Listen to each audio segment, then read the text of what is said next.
आपको कष्ट दिया है।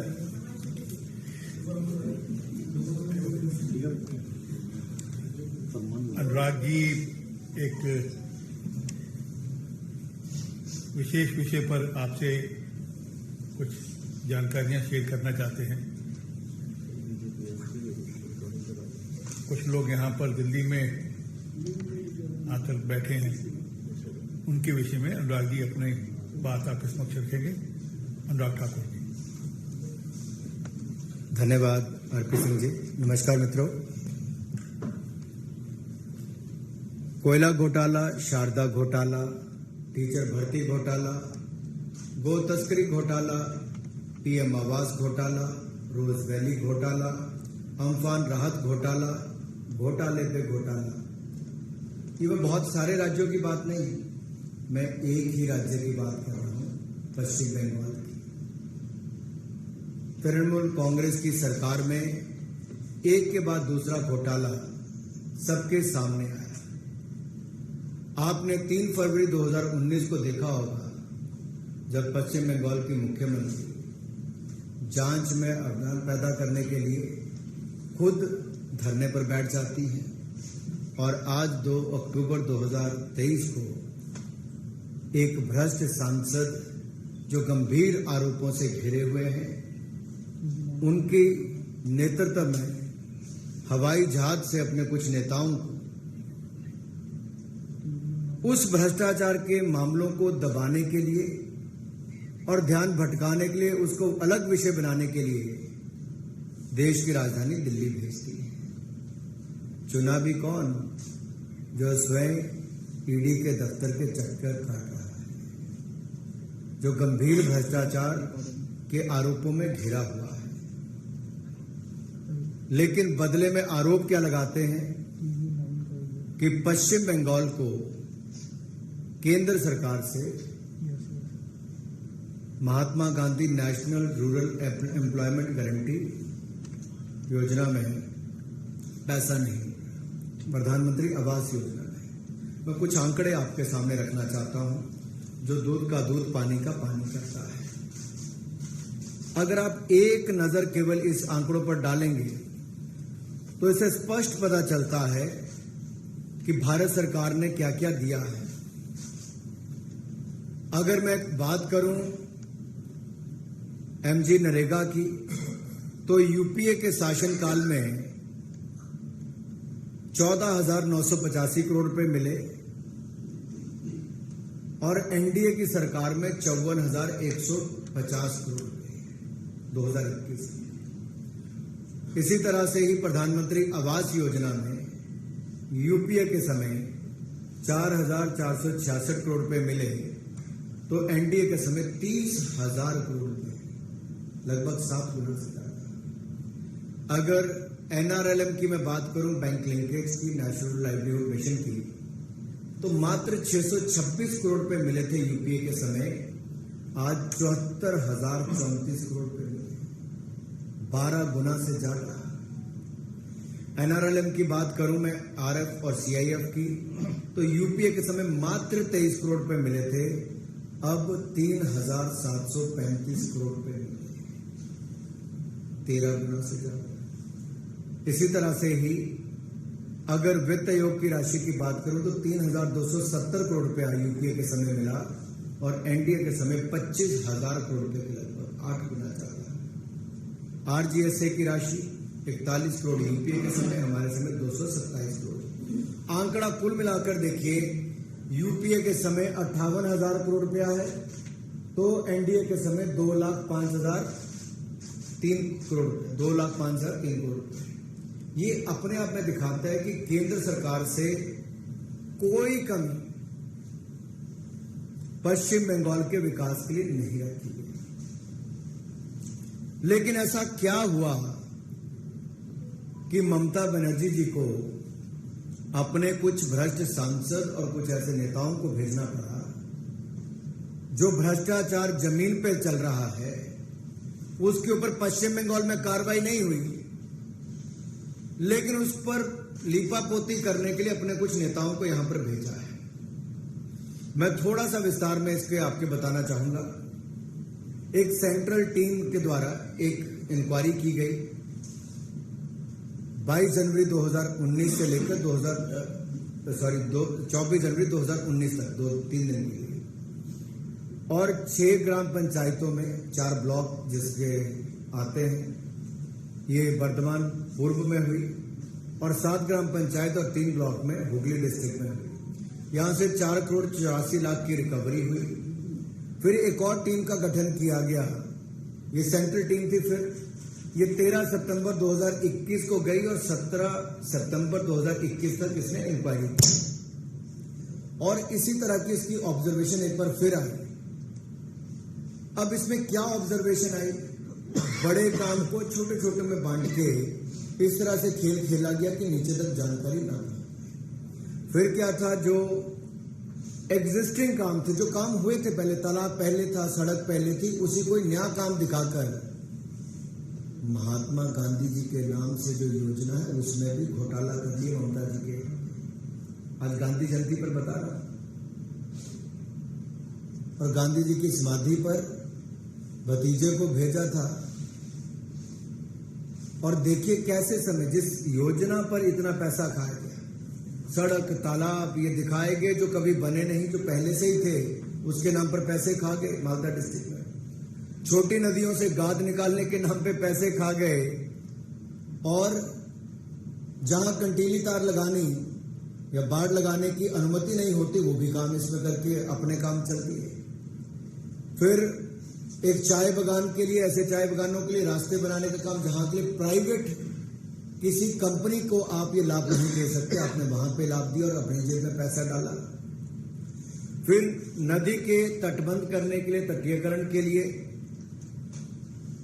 काम तो दिखाया गया, रेत की थैलियां वहां पर पाई गई। ऐसे अनेकों काम जिनकी अनुमति नहीं थी वो इसमें दिखाए गए, और कैसे पैसों का हेरफेर हुआ, किसके खाते में गए, इसके ऊपर एक एक्शन टेकन रिपोर्ट केंद्र सरकार ने राज्य को कहा कि आप उचित कार्रवाई करें और केंद्र को जानकारी दें। और जो इंक्वायरी रिपोर्ट हमने दी थी 6 मार्च 2019 को, और राज्य सरकार ने 3 महीने के बाद 19 जून को उसके ऊपर अपनी एक रिपोर्ट दी। उसमें कुछ नहीं कहा, केवल ये कह दिया कि इसके ऊपर ये कदम उठाने चाहिए, कदम उठाए नहीं, उठाने की बात कही। हमने फिर कहा कि गैर इजाजत के जो काम हुए उसके ऊपर कार्रवाई कीजिए। एक के बाद दूसरा कॉम्प्रिहेंसिव एटीआर उनको देने के लिए कहा गया, लेकिन राज्य की सरकार ने कुछ नहीं किया। 1 साल बीता, 2 साल बीते, बार बार मांग करने के बावजूद राज्य की सरकार ने उन अपराधियों के खिलाफ जिन्होंने गरीब जनता के लिए दिहाड़ी लगाकर मजदूरी करके अपने परिवार का पेट भरना था, उनका पैसा खा गई इनकी करप्ट सरकार के समय। अरे गरीब के हक का तो छोड़ दो, शारदा नारदा रोज वैली में नहीं छोड़ा, टीचर घोटाले में नहीं छोड़ा, कोल घोटाले में नहीं छोड़ा, मनरेगा में तो छोड़ देते। अब यहीं भी नहीं रुके। पहली बार हुआ जब से मनरेगा की योजना चालू हुई कि इसमें जो सेक्शन 27 है महात्मा गांधी नरेगा एक्ट का, उसके अंतर्गत कार्रवाई की गई और उनको पैसा रोका गया। जब देखा कि 2-2 साल बीत जाते हैं, पश्चिम बंगाल की सरकार कोई कदम नहीं उठाती है, तब जाकर ये कदम उठाने पड़ते हैं। लेकिन गरीबों का केवल मनरेगा का पैसा ही नहीं खाया, गरीबों का आवास भी, जिसके पास 2 मंजिल का घर, 3 मंजिल का घर, उसके नाम पर घर लॉट कर दिए। देखिए, आजादी के बाद आज तक कोई सरकार अगर ऐसी आई जिसने 4 करोड़ गरीबों को पक्के मकान बनाकर दिए, तो नरेंद्र मोदी जी ने बनाकर दिए, भारतीय जनता पार्टी एनडीए की सरकार ने बनाकर दिए। लेकिन वहां पर भी गरीबों का हक मारने में तृणमूल कांग्रेस की इस सरकार के पूरे आशीर्वाद के चले। कौन अधिकारी हैं, कौन इनके नेता हैं, कट मनी से लेकर जिनका बाकियों का नाम आता था, मैं पूछना चाहता हूं ममता बनर्जी से, क्या बताएंगे कि 3 मंजिला घर के मालिक का नाम प्रधानमंत्री आवास योजना में कैसे आया ममता दीदी? जो पात्र लोग थे आपने उनको क्यों बाहर रखा ममता दीदी? क्या गरीब का हक छीनने में थोड़ा सा भी दर्द नहीं हुआ ममता दीदी को? आप पात्र लोगों को आवास योजना प्लस का हकदार बना दिया। और कितने लोगों को? कुल 56,86,000 नए नाम भेजे थे इन्होंने। और जब शिकायतें पाई गई तो हमने लिखा वापस विभाग ने, ग्रामीण विकास मंत्रालय ने, कि इसको वापस देखिए। तो फटाफट पश्चिम बंगाल की सरकार ने 17,03,000 घरों के नाम काट दिए, जो 2 मंजिले 3 मंजिले घर के मालिक वाले थे। अब सोचो इसमें कितना पैसा कमाते? 20,000 करोड़ रुपया, 20,400 करोड़ रुपया जो गरीब के घर के लिए मिलना था, वो ममता बनर्जी जी के आशीर्वाद से उनकी सरकार में अधिकारी कर्मचारी से लेकर उनकी विचारधारा वाले नेताओं के ऊपर भी प्रशंसन खड़े हुए हैं। अब कौन से ऐसे जिले, अभी तो मात्र 10 जिलों के मैं नाम ले रहा हूं, पूर्व मेदिनीपुर, पश्चिम मेदिनीपुर, पूर्व बर्धमान, मालदा, साउथ 24 परगना, अलीपुरद्वार, नादिया, मुर्शिदाबाद, कालिम्पोंग और दार्जिलिंग। ये 10 जिलों में देखो तो अभी तो 10 जिलों में हाल है। अगर 56 लाख में से 56,86,000 में से 17,03,000 एक झटके में निकल जाते हैं, तो सोचिए पहले की योजनाओं में क्या किया होगा। मेरा सवाल केवल एक है ममता दीदी से, कि जहां अनियमितताएं पाई गई उसमें जो अधिकारी थे, अपराधी थे और उनके सहयोगी थे, उन पर आपको कदम उठाने के लिए कहा गया। आपके हाथ क्यों कांपे? दंडात्मक कार्रवाई करने के लिए कहा गया उन पापी और भ्रष्ट अधिकारियों के खिलाफ। आपकी सरकार ने कदम क्यों नहीं उठाया? ये कट मनी कहां जा रहा था कि अब की बार कट के बिना पूरा का पूरा जा रहा था? ये गरीब का पैसा किसके खाते में जा रहा था ममता दीदी? जवाब देना पड़ेगा। और यहां पे बापू की समाधि पर भेज के काम नहीं चलेगा। आपने पश्चिम बंगाल में क्या कार्रवाई की इन भ्रष्ट अधिकारियों के खिलाफ, देश जवाब मांगता है। और देश भली भांति जानता है कि नरेंद्र मोदी जी ने लगातार पश्चिम बंगाल को यूपीए के मुकाबले 4 गुना ज्यादा पैसा दिया। मैं केवल 4-5 स्कीमों की बता रहा हूं। कईयों में तो 16 गुना ज्यादा, कईयों में 8 गुना ज्यादा, कईयों में 7 गुना ज्यादा। तथ्य बताते हैं कि आपके आरोप झूठे हैं और ये सच्चाई सामने आई है कि भ्रष्ट अधिकारियों, कर्मचारियों, अपने नेताओं को बचाने के लिए एक बार फिर पश्चिम बंगाल की सरकार भ्रष्ट लोगों के साथ खड़ी नजर आई और गरीबों के हक छीनती नजर आई। जवाब दीजिए ममता जी। धन्यवाद। और मैं एक बात आप सबके सामने और कह दूं, आवास योजना के अंतर्गत 34 लाख से ज्यादा घर प्रधानमंत्री मोदी जी ने दिए और आवास प्लस योजना में 11 लाख और मंजूर किए, कहीं कोई कमी नहीं छोड़ी। लेकिन जरूरतमंदों का छीनकर दूसरों को देने का काम ममता जी उचित नहीं है। और यूपीए के समय 4,466 करोड़ रुपया मिला था, एनडीए के समय मोदी जी ने 30,000 करोड़ रुपया आवास योजना के लिए दिया। और जो इंदिरा आवास योजना के मकान थे ना, जो कांग्रेस ने 40-40, 45-45 हजार रुपये मुश्किल से देती थी, वो भी मोदी सरकार ने आकर पूरे करवाए। कोई क्वेश्चन किसी का? बनर्जी ने ये कहा कि आने वाले दिनों में भारतीय जनता पार्टी जोरदार लड़ाई के लिए तैयार है, मैदान उनका, व्यक्ति उनका, हम संघर्ष करेंगे, क्योंकि यहाँ पर जो जवाब होने वाला है केंद्र सरकार से, उसके सही जवाब नहीं दिए। अभिषेक बनर्जी जी पहले ईडी को अपना जवाब पत्र देकर आए। भ्रष्टाचार के गंभीर आरोपों में घिरा हुआ व्यक्ति अन्य भ्रष्ट अधिकारी, कर्मचारियों और नेताओं को बचाने के लिए दिल्ली में आता है अरे जांच में सहयोग करो भाई, और बाकी जो पश्चिम बंगाल में जांच इन भ्रष्ट अधिकारियों के खिलाफ होनी चाहिए, ममता दीदी को बोले वो करेगी। राजनीतिक रूप से लड़ने में भारतीय जनता पार्टी सक्षम है और आगे भी रहेगी, लेकिन पश्चिम बंगाल को बम बंदूक इसके नाम से जाना जाए ये उचित है।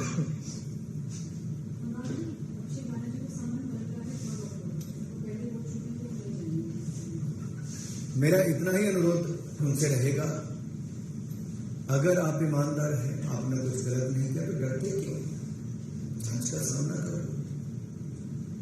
और अगर भ्रष्टाचार किया है तो जितने मर्जी दिखावे कर लो, कानून के हाथ बहुत लंबे होते हैं। डोनाल्ड जी, आज अभिषेक बनर्जी अपनी इस प्रोग्राम में 2-3 लोगों को भी लेकर आए थे, जिनका नाम नहीं कह रहे वेस्ट बंगाल में जो बीपी का था वो टूट गया। उनका ये कहना था कि इन लोगों को अगर प्रधानमंत्री आवास योजना के तहत पैसे मिल गए होते तो शायद ऐसा नहीं होता, वो लोग जो साथ में जाते। मैं पूछना चाहता हूं, जितनी योजनाओं के पैसे पश्चिम बंगाल को मिले, सबसे पीछे रहने वाले राज्यों में से पश्चिम बंगाल है, जहां पर योजनाएं पूरी नहीं होती। चाहे जल जीवन मिशन के आंकड़े उठाइए, बाकियों के उठाइए, छोटे छोटे पहाड़ी राज्यों तक ने जो काम पूरा कर लिया, आज तक वो पश्चिम बंगाल एक जिले में नहीं कर पाए। राज्य तो छोड़िए, क्या हालत कर दी है पश्चिम बंगाल की। अरे 2 गरीब मेरे भाइयों बहनों को लेकर आए, मैं पूछता हूं, शर्म आनी चाहिए लोगों को। ये जो फर्जी आंकड़े 17 लाख घरों के डाले गए थे, जो 2 मंजिला 3 मंजिला घरों के मालिक है, तो क्या अभिषेक बनर्जी और ममता दी, क्या इन 2 भाई बहनों के नाम उसमें थे कि नहीं थे?